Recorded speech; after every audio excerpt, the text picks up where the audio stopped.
What is up, YouTube? I pulled the two new characters so you don't have to. I haven't really invested that much into them, but I did a little bit of testing, and to be honest, I'm disappointed. The TLDR, if you don't want to sit through an entire video, I believe Batsby is a piece of shit, to say it lightly.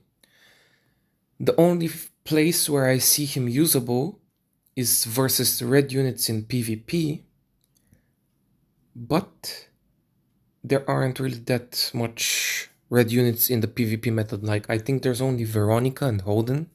And even Veronica, he wouldn't counter Veronica, and Veronica is not really picked that much.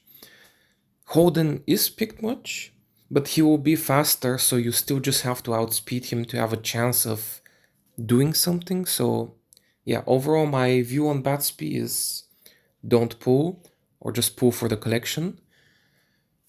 Uh, Another disappointing thing about him is, this extends, like it was advertised that it doesn't extend dots, but it does.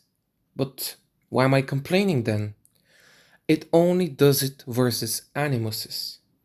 So like in Ember Trek, he can extend the dots and the buffs, but versus Hoyan, like a shell boss, he not only doesn't extend dots, he doesn't even extend like speed down, which is quite disappointing. Like I tested him with dot team, with Fangus giving a speed down and dots. He didn't extend neither. Ninfo, for her, she seems like a must pull, but not for the reasons the devs wanted. Like they were advertising it as Rengu Slayer, or you like think, oh, it's gonna be a healer or sustainer. Well, her shield is so fucking small that at 32k HP, like 111, I couldn't upgrade. I still have my Lilium die to Rengu if she gets hit. Like, I tested, and if Lilium survives, you can actually get a 50-second clear. But is that any better than Valyrian? Maybe like 5 to 10 seconds faster. And there's the risk factor. Like, you have to 6-star her and maybe level skill 3 to level 3 to make sure that your Lilium doesn't die. So maybe then she can be a good staple for Rengu speedrun team. But I feel like there's still better options even for that. So the best use for her that I have seen is just to use her skill tree for buffs.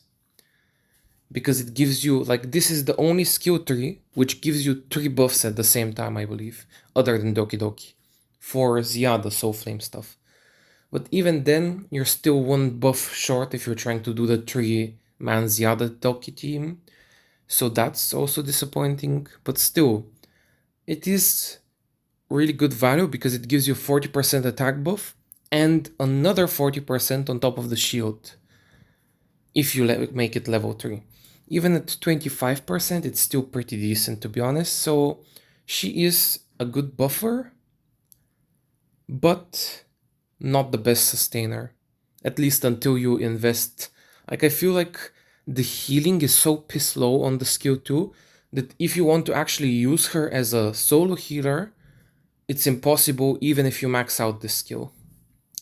But I guess if you max out skill 3 and skill 2 and have them on 4 seconds cooldown and run something like Time Wave or Witch or Codex, it could be possible. But again, I don't know about Sustainer, but at least as a buffer, she is pretty top tier. But yeah, that's my initial opinion on them.